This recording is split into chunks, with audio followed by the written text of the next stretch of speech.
Hey, Rebels, it's Charlie, your host of the Salon Rebel podcast. And today I am doing something totally different. I decided this morning that I was like, you know what? Like, I love podcasting, but sometimes I just want to talk shit.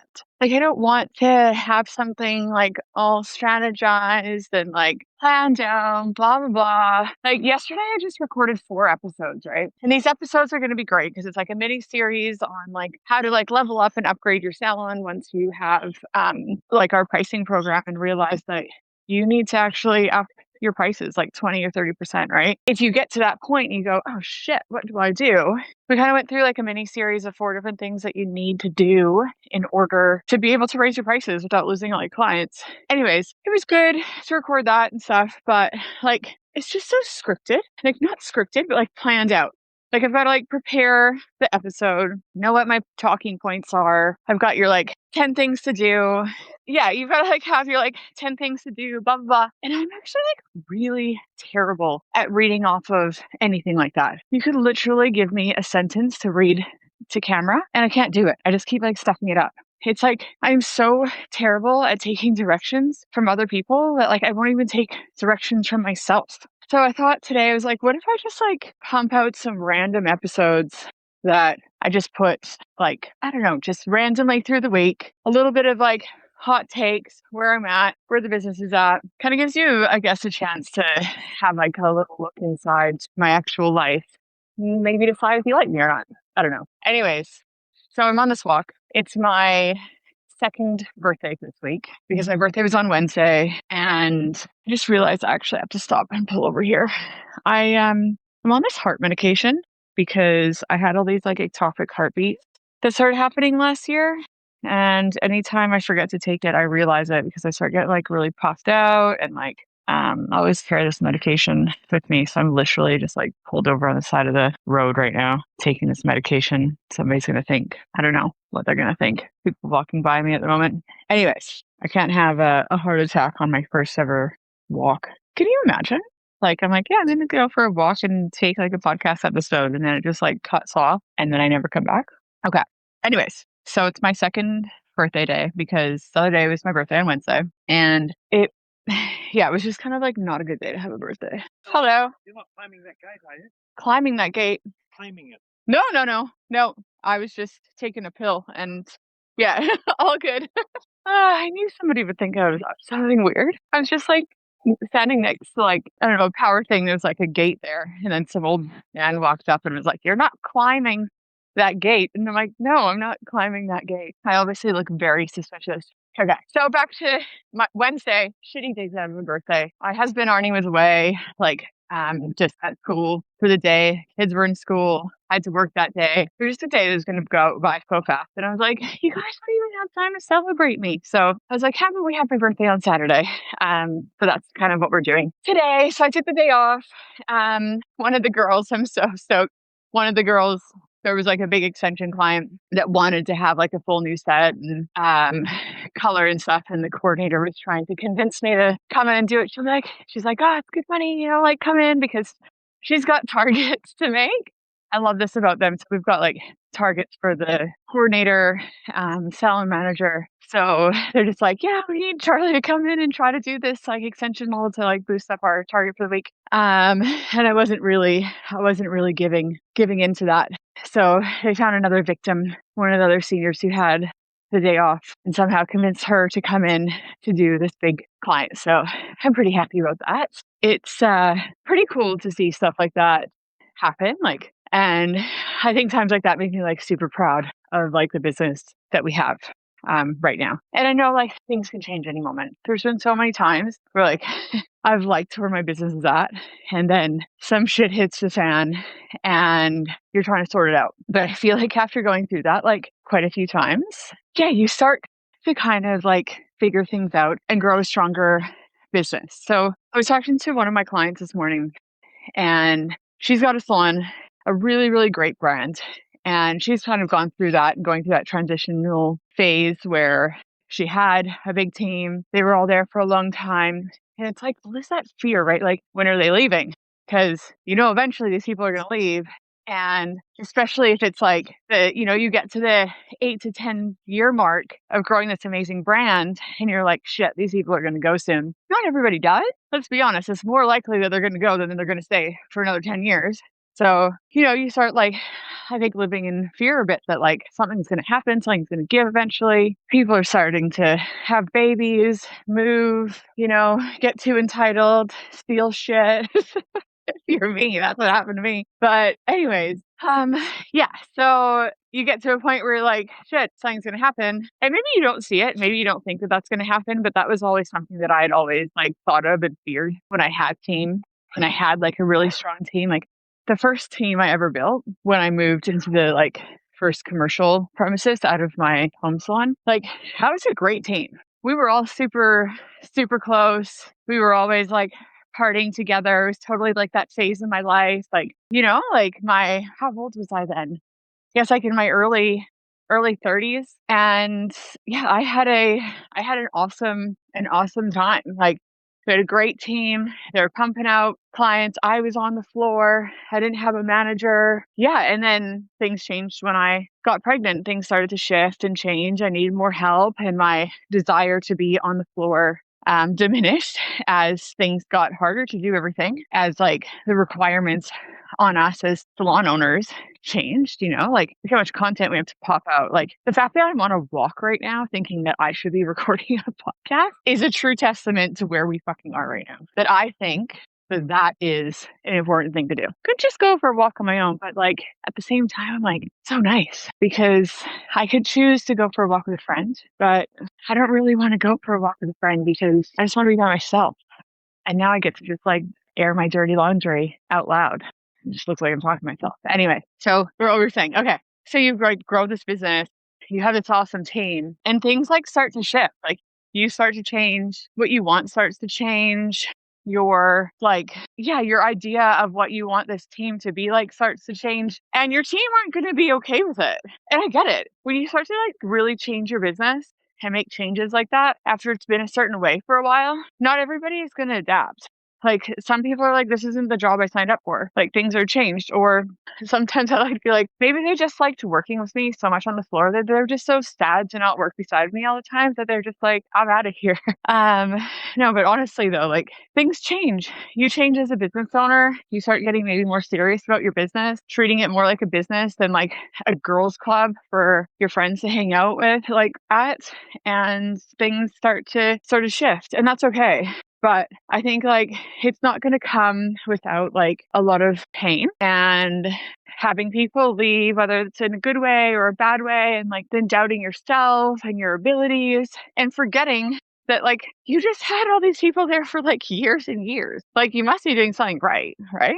To like have long-term team for that long. And we can't forget that. Like regardless of the way things end, I think it's pretty uncommon to have like people leave your business and you remain like in the same like friendship. Like I've got a few people like that for my business over the years, but I don't have many. And it's hard not to just like, it's hard not to just get like down on yourself to be like, what did I do? Or it was like actually a shit person to work for. And then you think, no, because they wouldn't have lasted like nearly a decade if you were, right? Things just change. They change. I change. Blah, blah. Anyways, so now what are you left with? You go through this like phase. I call it the salon detox when you lose like a bunch of team members. And sometimes, like, I would say not sometimes, 99% of the time when that happens, like it absolutely needs to happen. And whether or not you might be the cause of that, like maybe you are not gelling with your team anymore.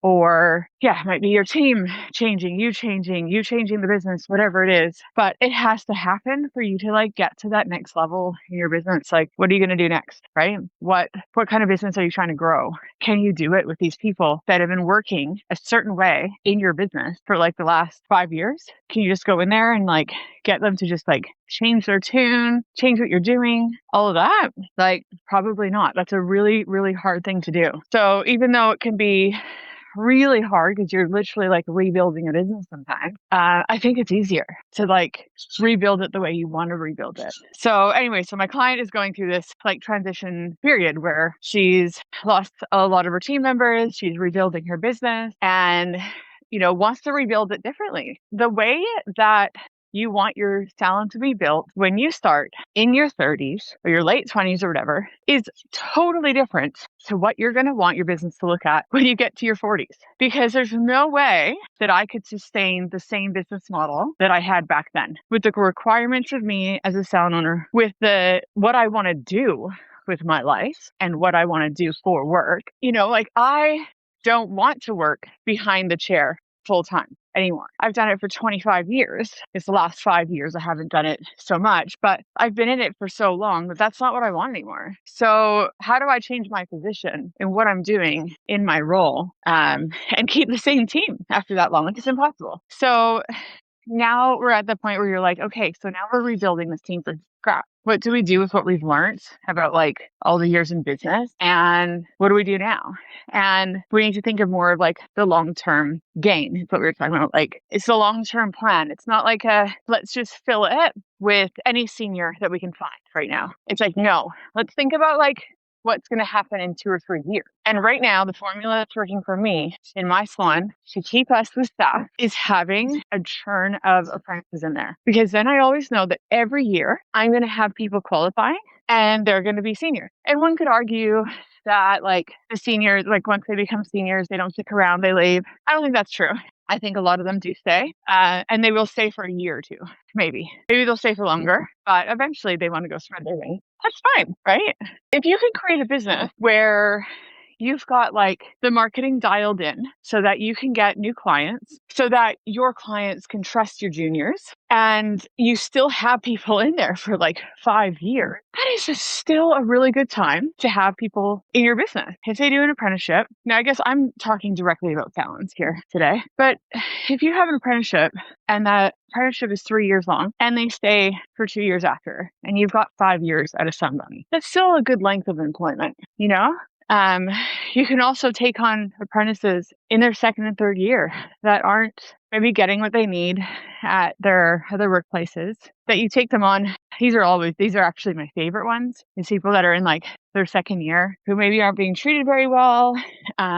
Just isn't I don't know, it's just not working out, whatever it is. Not all of them are good hires, but some of them are great hires. And they come on board and they're just like so appreciative of everything that you do because they've kind of had it a little bit rougher to begin with. And if you're a good business and you give them the training that they need and they have the support that they need and they make friends in the salon and they're like good, healthy relationships, like you can have that person for a lot longer than that. Right. So I've got 2 seniors right now. We're taking them out for dinner as a team next Saturday night, and they've just qualified, and they both came to me from other places, and they're amazing. One of them came because her salon got sold. Some lawyer bought it and totally like ran it to the ground. Everybody quit eventually. I don't know, like some male lawyer randomly bought this salon. I don't know what business he thought he had buying this place. Who knows what the real like background story there is, if it's like a money front or something. I don't know. Yeah. And so she got recommended to come to me actually by her previous employer, which was awesome. Like, and I think sometimes that's why it's so good to like be friendly with like the other owners and people that are doing what you're doing. Like, you don't have to have everybody as like competition that you don't talk to. Although on the other end of that is that sometimes it's awkward, right? Like you get somebody apply and their boss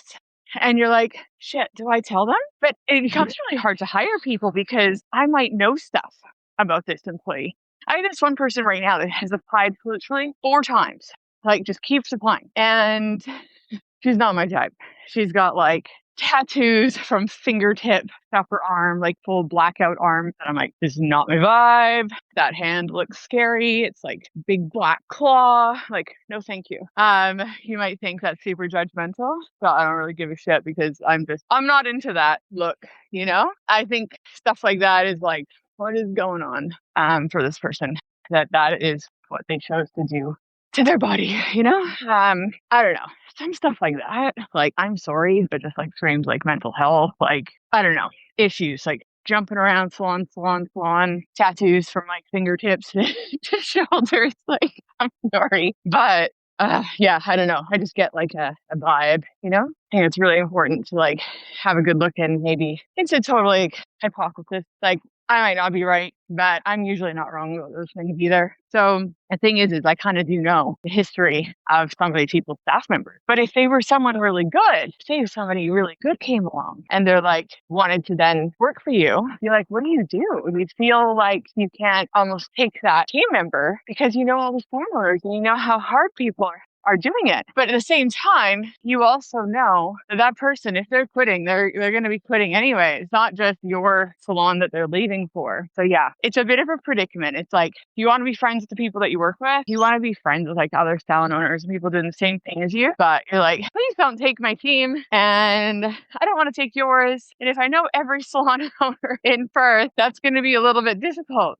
Which brings me back to my point of like, I like growing my own team, taking apprentices, turning them into great seniors that don't have like, I don't know, the egos and the attitude that I think sometimes come from other seniors. Also, I find sometimes people that are like younger are like a lot easier to manage, right? So having like bringing on new team members who are fully qualified in like say their 20s or 30s can sometimes be like the hardest people to like manage, because I don't know, they're just like, they have their own ways of doing things. They have been doing it for a long time. They want to do it a certain way.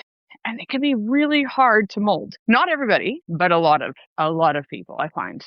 And I find that having people that are juniors, younger, you're showing them exactly how you want things done, really builds your brand to like exactly how you want it. I think it's very hard to get people in because they're always talking about how they did it in their salon. And it's like, I don't give a shit how you did it in your salon. This is how we do it here. So yeah, I think the thing I had to go through myself this last couple of years is I had to start with like when I restarted and we had some team members go, I had to like start all over again with like a young team, like a much younger team. And that was a little difficult at first until I kind of worked things out and we kind of replaced a few people with some, you know, people that were slightly older to just like give it a good mix. And now that I've kind of got that worked out, the team is like kind of perfect. Probably like the most perfect I've ever had it, to be honest.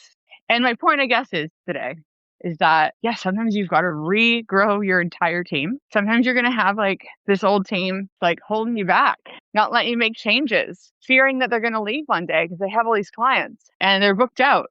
And you know that when they go, they're going to take them. But if you have a great brand and you have like, you understand the marketing secret sauce like I do, and you know how to rebuild your client base, and you've worked on your leadership, you know you're a good leader because you've been doing it for so long. You know you love your staff. You know that you give them great opportunities. You know that you do all these things for them. Like, you know that other people will really appreciate it. Yes, you're going to have to go through it again, rebuild this business again, but you're going to do it so much faster than you did it the first time. You know what I mean? Like the first time you're like, okay, I finally got the hang of this after like 5 to 7 years. This time it's going to take you 1 to 2 years to rebuild this business. And you're going to rebuild it into such a well-oiled machine that you can step back from. And now you know how to do it. You've got all the skills that you just learned from, you know, from the first time doing it because you were in there on the ground, on the floor with the team. You get it. You get exactly what clients need, all of that. And now you just need to rebuild it so that it runs without you, that you're overseeing it. I mean, you're not without you, because you still need to be the brains of that business, but you get to rebuild it and you get that opportunity to hire people that don't have this sense of entitlement or expectation on you.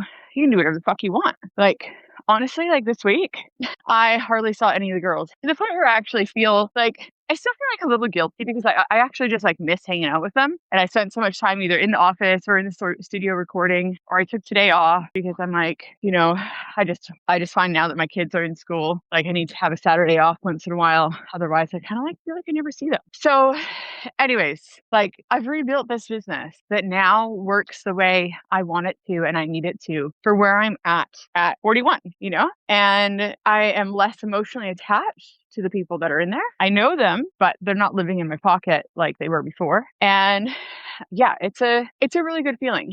And it just takes some time to get past that feeling of like feeling burnt, feeling that like the shame that people are like, ah, no one's here anymore. And it's like, well, fuck, are you still at your first job? Like, it takes a while to get past that. And that's a sensitive time. And I get it. It's really difficult, but it can be done. I'm a true like testament of that. And you're going to do it better the next time because you've learned so much. Anyways, hope you guys enjoyed my TED Talk. Let me know what you think. Like the audio might be so bad for compared to normally because it's like just on my earphones. But let me know what you guys think of like episodes like this. Do you like them? Because I kind of like doing them. It's actually, I think it's actually quite a skill that I just talked for that long straight without hardly taking a breath. Anyways, enjoy your day, guys. And please give me a follow. Send it to a friend, whoever needs to hear the message. And I will talk to you soon. See ya.